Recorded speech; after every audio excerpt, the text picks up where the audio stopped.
Antes de mergulhar nesta história incrível, considere se inscrever no canal e ativar o sininho. Cada história aqui tem algo a dizer, e você não vai querer perder nenhuma. Durante 17 longos anos, Marcus Taylor absorveu tudo. Nos corredores envidraçados da Whitman e Sta Engineering, ele era como um fantasma em atividade. Invisível quando propunha, indispensável quando executava. Participava das reuniões, sempre à cabeceira da mesa, mas ninguém jamais pedia sua opinião.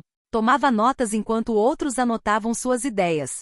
Frequentemente ele ouvia suas próprias formulações, seus próprios esquemas, repetidos palavra por um colega branco mais jovem, mais bem vestido e mais audacioso. Este colega era parabenizado. Recebeu tapinhas nas costas. E Marcus, por outro lado, permanecia ali, silencioso, de queixo caído. Quando os elogios choveram, ele sorriu suavemente e mecanicamente. Não por fraqueza, por estratégia. Porque sabia que numa sala onde já era suspeito por estar ali, a menor carranca poderia custar-lhe muito mais do que apenas um emprego. Ele conhecia as regras invisíveis do jogo. Aprenderás jovem. Jovem demais. As piadas ditas inocentes no elevador, as insinuações na sala de descanso. Você deve ter trazido uma bússola para encontrar este bairro nobre, né, Marcus? Ou os olhares evitados, os silêncios constrangedores enquanto ele passava. Cada detalhe era um tapa na cara. Uma pequena erosão da alma. Algumas pessoas riem um pouco alto demais quando ele entra. Não de alegria, de vergonha, ou de desprezo. Ele sente. E, no entanto, sempre responde com um olá claro, quase digno. Porque ele nunca quer que ninguém diga que ele é frio, hostil ou difícil. Ele continua no controle. Porque perder o controle para um homem como ele não é só perder a calma. É perder tudo. Todas as manhãs ele chegava antes de todo mundo. Café na mão. Camisa impecável. Todas as noites ele saía quando os corredores estavam vazios, as telas desligadas e as conversas tinham diminuído. Ele nunca deixava um trabalho inacabado. Ele até corrigia silenciosamente os erros dos outros. E, no entanto, todo mês, quando os resultados eram publicados, seu nome desaparecia. Seus números estavam lá, mas associados a outros rostos. Ele perseverou.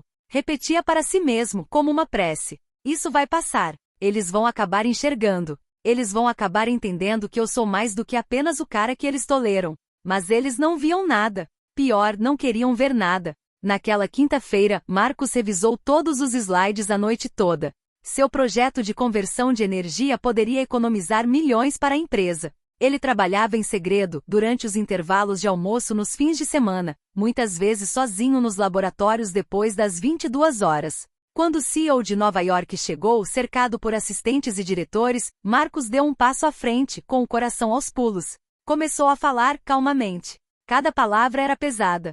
Cada demonstração fluida. Rostos se iluminaram. Ele sentiu que, pela primeira vez, a atenção estava lá. Mas enquanto ele desenvolvia seu raciocínio, Robert Whitman o interrompeu. Obrigado, Marcus. Eu cuido disso. Ele caminhou até a tela, clicou nos próximos slides que nunca tinha visto antes, e começou a explicar.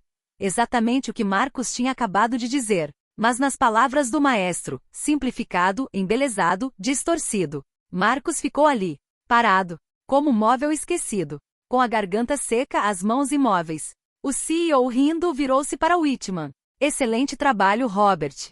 É exatamente o que estávamos procurando. Ninguém corrigiu. Ninguém mencionou Marcus. Então Whitman se inclinou em sua direção, todo sorrisos, e sussurrou em voz baixa como um tapa doce. Nada mal para um homem como você. Finalmente entendeu como as coisas funcionam por aqui, hein? Um arrepio percorreu Marcus.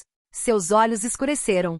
Mas ele permaneceu paralisado. Não era medo. Era a última resistência de um homem que não tem nada além da dignidade para seguir em frente. À noite Marcus chegou em casa sem dizer uma palavra. Em casa, as luzes estavam acesas. Sobre a mesa, havia arquivos abertos, um laptop e post-its cheios de nomes e referências legais. Sua filha, Jenna, estava lá. Ela o esperava. Ela tinha visto de tudo. Ela também fora convidada para a sala naquele dia, como estagiária à sombra do departamento jurídico. Ela vira seu pai reduzido a uma sombra de sua própria genialidade. Quando ele entrou, ela não sorriu. Cruzou os braços, os olhos úmidos, mas duros. Pai, você ainda não vai fazer nada? Vai deixar que roubem até a sua sombra? Até o seu nome? Marcus largou o casaco. Lentamente. Olhou para ela por um longo tempo. Não sabia o que dizer. Queria dizer que tinha seus motivos. que ela não conseguia entender, que o mundo fora feito assim para ele. Mas ele não disse nada. Ele permaneceu em silêncio. Mas algo dentro dele se rompeu, não com um estrondo, mas como uma represa interna se rompendo lentamente após anos de pressão. E nesse silêncio, surgiu o começo de outro homem. Os dias passam. Depois, as noites. Marcos não dorme mais. Come pouco. Mal fala. Mas todas as noites, ele vai a uma velha academia no East End, com um cheiro persistente de suor e poeira, administrada por um velho amigo, Leroy Jenkins. Um ex-boxeador do exército com um olhar duro, mas leal. O ginásio está quase vazio. Alguns garotos estão se exercitando, com música old school tocando ao fundo, cordas de pular estalando, sacos de pancada balançando. Marcos coloca bandagens e luvas gastas. Ele se aproxima do saco de pancadas. Seus braços estão rígidos, mas ele está batendo. No começo desajeitadamente. Depois com mais ritmo. Toda noite ele volta. E toda noite ele bate com mais força. Mais fundo. Leroy o observa de braços cruzados. Em quem você está tentando bater, Marcos? Não alguém. O que colocaram dentro de mim? Seu olhar está vazio de ódio, mas repleto de memórias. Não atinge o Whitman. Atinge as humilhações, os silêncios forçados, as promoções perdidas, os olhares de desprezo, as palavras silenciadas para permanecer livre, digno, inteiro. Cada impacto no saco soa como um grito abafado há muito tempo. Leroy não diz nada. Ele entende. Ele já experimentou esse tipo de raiva. O tipo que não destrói os outros, mas corrói você por dentro se você não a transmutar. Enquanto isso, Jenna não fica de braços cruzados. Estagiária em um escritório de advocacia, ela aproveita as noites para se aprofundar nos meandros digitais da empresa. Ela começa a cruzar relatórios comparando projetos, assinaturas e datas. O que ela descobre a deixa indiferente. Robert Whitman disfarçou os resultados de vários projetos deficitários, usando o trabalho de Marcos para encobrir seus fracassos. Ele roubou não apenas ideias, mas também soluções cruciais que Marcos havia concebido, e as apresentou como suas para mascarar perdas financeiras. Jenna compila as evidências. E-mails. Relatórios internos. E-mails encaminhados tarde da noite. PDFs editados. Depoimentos anônimos de 2 ex-colegas. Está tudo lá. Ela os imprime. Os digitaliza. Ela prepara um caso sólido. Porque sabe que a luta do pai não se vence apenas com socos, mas também com provas. Com luz. 2 semanas depois, a empresa realiza sua cerimônia anual. Um evento social com buffets, discursos, troféus e jornalistas locais. O CEO está lá, recém-chegado de Nova York. A equipe está vestida a rigor. No palco, uma grande tela projeta o rosto de Robert Whitman sorrindo, apertando as mãos, cercado por palavras pomposas. Inovação. Liderança. Visão. A voz da mestra de cerimônia se eleva. E o prêmio de inovação estratégica vai para Robert Whitman por seu revolucionário projeto de otimização de energia. Aplausos. Whitman sobe lentamente. Gravata perfeita. Olhar satisfeito. Ele pega o microfone. Mas quando ele está prestes a falar, uma figura sai do fundo da sala. Marcus Taylor. Figurino simples, olhar fixo. Ele entra no palco. Lentamente. As pessoas murmuram. As câmeras giram. A plateia sussurra preocupada.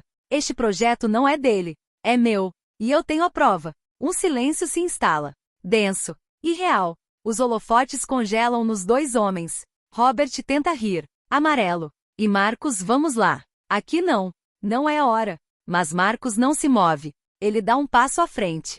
Seu rosto está calmo. Mas seus olhos ardem com uma intensidade que ninguém jamais viu nele. Ele entrega um envelope a um membro do conselho e depois se vira para a multidão. 17 anos. Dei cada ideia, cada noite, cada silêncio. Hoje retiro o que me foi tirado. Não por mim. Por todos aqueles que foram sufocados. E então, num gesto tão deslumbrante quanto controlado, ele levanta o punho. Apenas um tiro. Não brutal. Mas preciso. Medido. Perfeitamente executado. O tipo de golpe que você treina a noite toda não para machucar, mas para deixar uma marca. Para gravar na memória coletiva que o invisível recuperou forma e voz. Robert Whitman desmaia. Atordoado. Um grito abafado preenche a sala. Alguns recuam. Outros filmam. O CEO permanece paralisado. Marcos está ali, ereto, com os cabelos em pé, os ombros tensos de uma raiva antiga. Ele olha para o homem no chão e diz com voz grave, sem tremer. Este golpe é para cada homem invisível que você enterrou vivo. Os dias que se seguiram foram nebulosos, quase irreais, mas não silenciosos. Desta vez, o silêncio deu lugar a um estrondo. Jenna, implacável, publica as evidências reunidas em um longo e bem documentado artigo em um blog jurídico independente. Ela conta tudo: os anos sombrios, os projetos roubados, as manipulações contábeis, os abusos de poder. Sem excessos. Sem ódio. Apenas a verdade fria e clara. Título do artigo: Quando o silêncio ataca, o caso Marcus Taylor. Em 24 horas a história se tornou viral. As redes estão em chamas. As hashtags #Marcus Taylor e #PointDoSilence estão inundando as timelines. Vídeos da cena estão circulando. Alguns editados com música épica. Outros, mais sóbrios, mostram o momento preciso em que Marcus diz: "Esta foto é para cada homem invisível que você enterrou vivo." Ex-colegas estão acordando. Alguns relatam seus próprios silêncios. Outros admitem ignorar a situação. Jornalistas investigam mais a fundo. Ex-funcionários anônimos confirmam o que Jenna expôs. Cartas abertas surgem. A empresa está sobrecarregada. O gabinete do CEO abre uma investigação formal. 3 dias depois, Robert Whitman foi suspenso. Em seguida, demitido por má conduta grave. Saiu pela porta dos fundos, escoltado. Sem troféu. Sem discurso. Marcus, por outro lado, está sendo colocado em licença forçada. Uma maneira educada de dizer: "Fique calmo, você está nos assustando." Mas desta vez ele não está mais sozinho. Sindicatos emitiram uma declaração em seu apoio. Figuras públicas se manifestaram. Ex-professores, alunos, cidadãos anônimos, associações antidiscriminação. Todos saudaram sua coragem. Ele participa de programas de TV, podcasts e conferências. Mantém sempre o mesmo tom. Calmo. Profundo. Nunca vingativo. Não foi o golpe que mudou tudo. Foi só isso que aconteceu antes. 17 anos de dignidade que tentaram destruir. O golpe não foi um ataque. Foi uma libertação. Ele rejeita a imagem do herói violento. Fala de fadiga. De dignidade. De humanidade silenciosamente sufocada. Fala por aqueles que ainda não atacaram, mas que sofrem todos os dias. Sem testemunhas. Alguns meses depois, Marcus publicou um livro. Título: O Punho do Silêncio. Uma história poderosa. Brutal às vezes, mas sempre elegante. Ele não se apresenta como vítima, nem como salvador. Fala de humilhações silenciosas, de encontros em que nos tornamos fantasmas, de promoções baseadas em barulho e não em mérito. De piadas que queimam e de silêncios que engolimos para não explodir. O livro se torna um best-seller. Traduzido. Adaptado. Ensinado em algumas universidades. Citado em cursos sobre dinâmica de poder e microagressões. Jovens de todos os Estados Unidos estão escrevendo para ele. Homens e mulheres negros, asiáticos e hispânicos, filhos de trabalhadores, veteranos, estudantes perdidos. Todos se identificam com aquele punho. Os anos passam. A turbulência diminui, mas o impacto permanece. Marcus nunca mais voltou para a empresa. Recusou ofertas de marketing, comerciais de TV e contratos de marca. Escolheu outra coisa. Construção lenta. Autêntica. Ele usou os lucros do livro e as doações para criar o Taylor Center, em um antigo armazém reformado no coração de um bairro da classe trabalhadora.